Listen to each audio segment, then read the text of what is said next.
샬롬 할렐루야. 마가복음 16장 17, 18절입니다. 믿는 자들에게는 이런 표적이 따르리니 곧 그들이 내 이름으로 귀신을 쫓아내며 새 방언을 말하며 뱀을 집어 올리며 무슨 독을 마실지라도 해를 받지 아니하며 병든 사람에게 손을 얹은즉 나으리라 하시더라. 아멘. 마태복음 12장 31, 32절. 그러므로 내가 너희에게 이르노니 사람에 대한 모든 죄와 모독은 사하심을 얻되 성령을 모독하는 것은 사하심을 얻지 못하겠고 또 누구든지 말로 인자를 거역하면 사하심을 얻되 누구든지 말로 성령을 거역하면 이 세상과 오는 세상에서도 사하심을 얻지 못하리라. 아멘. 히브리서 6장 4절에서 6절입니다.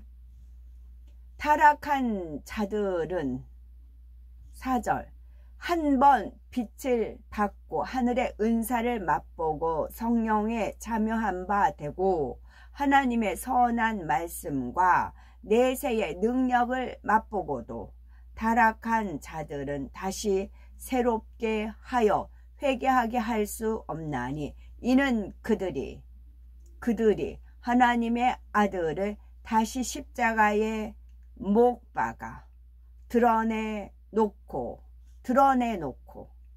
욕되게 함이라. 하나님의 아들을 다시 십자가에 못 박아 드러내놓고 욕되게. 이거는 누구 사주를 받았어요? 원수마귀 사단 루시퍼의 사주를 받았어요.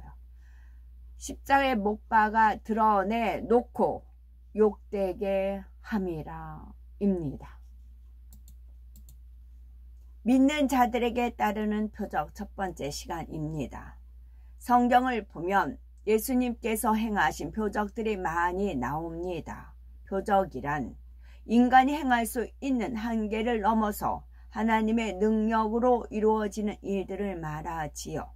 예수님께서는 물로 포도주를 만드시는 첫 표적을 시작으로 오병이어의 기적을 베푸시고 각색 병을 고치시며 죽은 자를 살리시는 등 놀라운 일들을 행하셨지요. 그렇다면 예수님께서 표적을 행하신 궁극적인 목적은 무엇일까요? 하나님의 능력으로 나타나는 표적을 통해 많은 영혼이 믿음을 갖고 구원에 이를 수 있도록 인도하기 위함입니다. 그러면 하나님을 기쁘시게 해드리는 믿음을 소유한 증거로 나타나는 믿는 자들에게 따르는 표적에 대해서 구체적으로 살펴봅니다. 마가복음 16장 17, 18절에는 믿는 자들에게 따르는 표적 5가지가 나옵니다. 하나님의 능력으로 베풀어지는 역사는 이 외에도 많이 있지만 대표적인 것을 언급한 것이지요.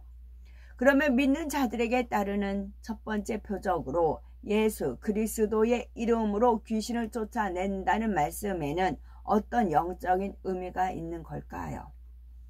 과학 문명 발달 속에 살아가는 현대인들은 귀신이 어디 있느냐라고 말하지만 성경은 귀신의 존재가 있음을 분명히 알려주고 있습니다. 예수님도 귀신 들린 사람들을 온전케 하셨고 제자들이나 사도 바울도 귀신을 내쫓았지요. 일반적으로 귀신이나 악한 영들에게 고통을 받는 사람은 의학적으로 치료가 불가능합니다. 그러나 빛이신 하나님의 말씀 가운데 살아가면 어둠인 악한 영들을 제어하고 물리칠 수 있지요.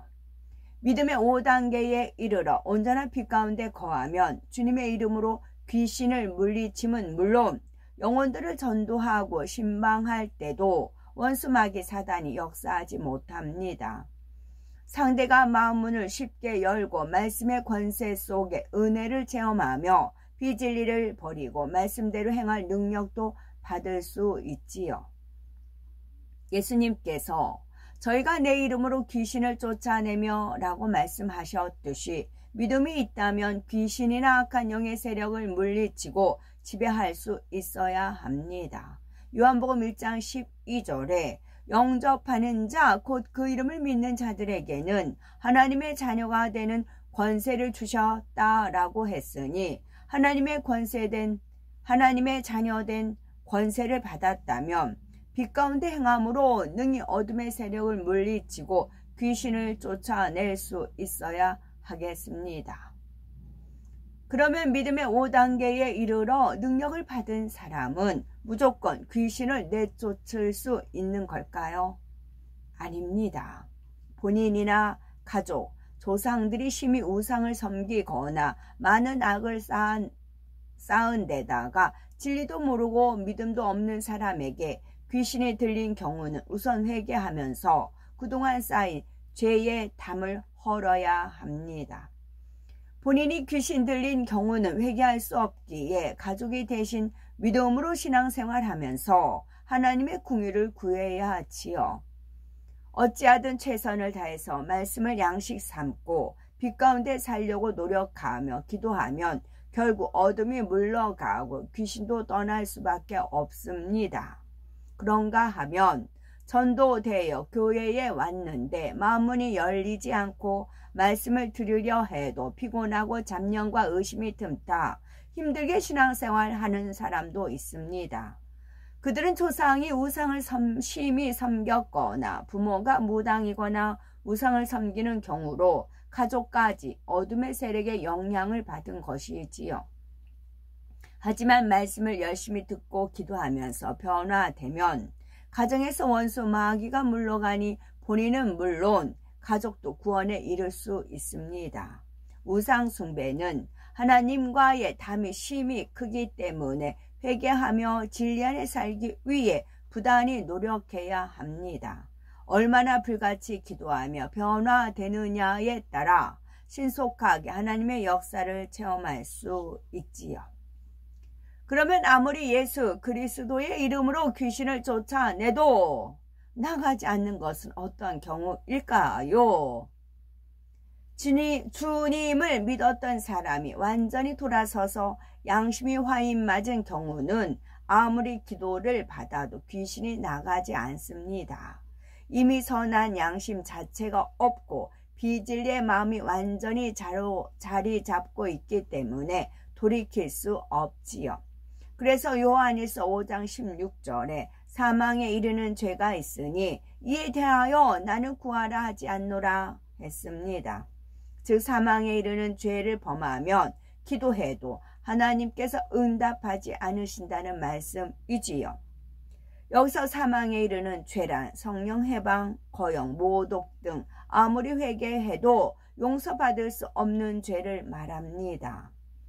하나님께서 회개의 영을 주실 수 없을 만큼 큰 죄이기에 금세에도 내세에도 회개할 수가 없으니 아무리 기도해도 구원받을 수가 없습니다. 그러면 성령 해방, 거역, 모독이란 무엇이며 왜 사망에 이르는 죄라고 한 것일까요?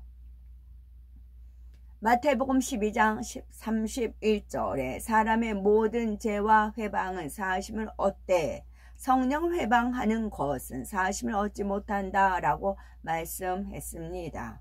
즉 성령 회방이란 자기 마음대로 판단하여 하나님의 일이 이루어지지 못하도록 성령의 역사를 가로막는 경우를 말하지요. 성령의 역사인데도 자기 생각에 맞지 않는다고 하나님의 일을 회방을 하는 것이지요. 가령 하나님의 역사가 나타난 곳을 이단이라고 하면서 유언 비어를 퍼뜨리거나 비방하는 경우가 이에 속합니다. 다음으로 사망에 이르는 죄란 성령 거역이 있습니다.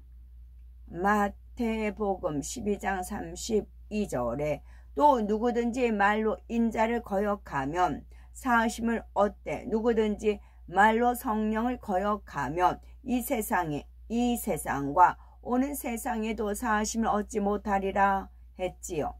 즉 성령 거역이란 성령의 음성을 거역하거나 성령의 역사를 임의로 판단 정죄하여 교단에 알리고 축출하는 등 상대를 해롭게 하는 경우를 말합니다.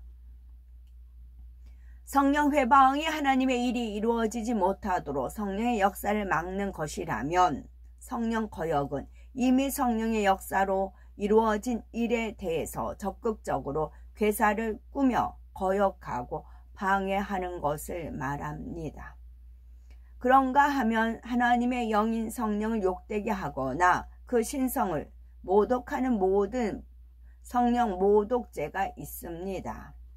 누구든지 누가복음 12장 10절에 누구든지 말로 인자를 거역하면 사하심을 받으려니와 성령을 모독하는 자는 사하심을 받지 못하리라 했습니다.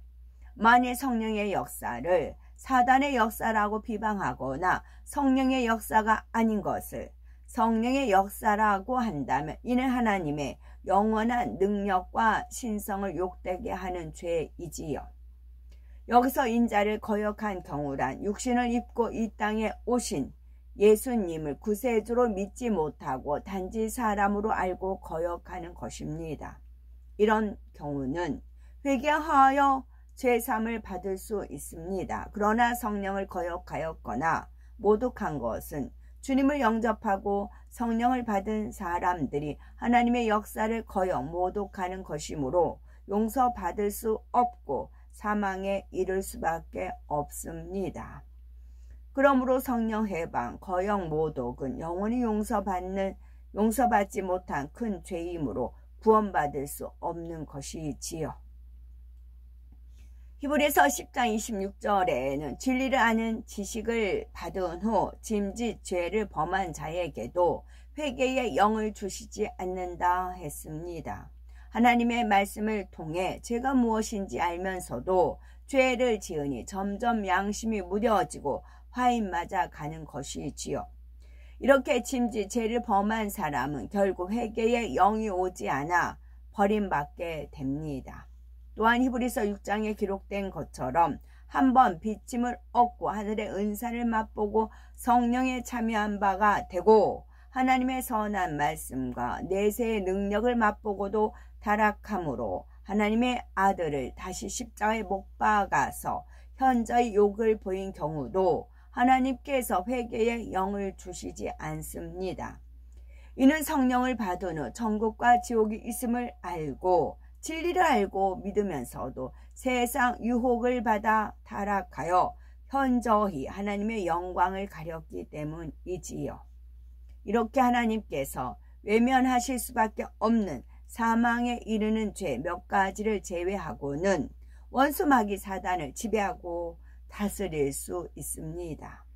예수 그리스도의 이름으로 명할 때 귀신이 쫓겨 나갈 수밖에 없는 것입니다. 따라서 믿는 자들에게 따르는 표적은 하나님을 마음 중심에서 사랑하며 진리 안에 온전히 거할 뿐 아니라 불같은 기도를 쌓아 하나님을 기쁘시게 해드리는 차원이지요. 아멘. 귀신은 어떤 존재일까요? 귀신은 악한 영에 속하지만 타락한 천사와 달리 창세 이전에 만들어진 영물이 아닙니다. 원래 영혼욕을 가진 사람이었죠. 구원받지 못하고 죽은 영혼 중 일부가 특별한 조건에 따라 세상에 나와서 귀신이 됩니다. 악한 영의 세계에서 제일 말단으로 마귀의 졸개 노릇을 하지요. 아멘.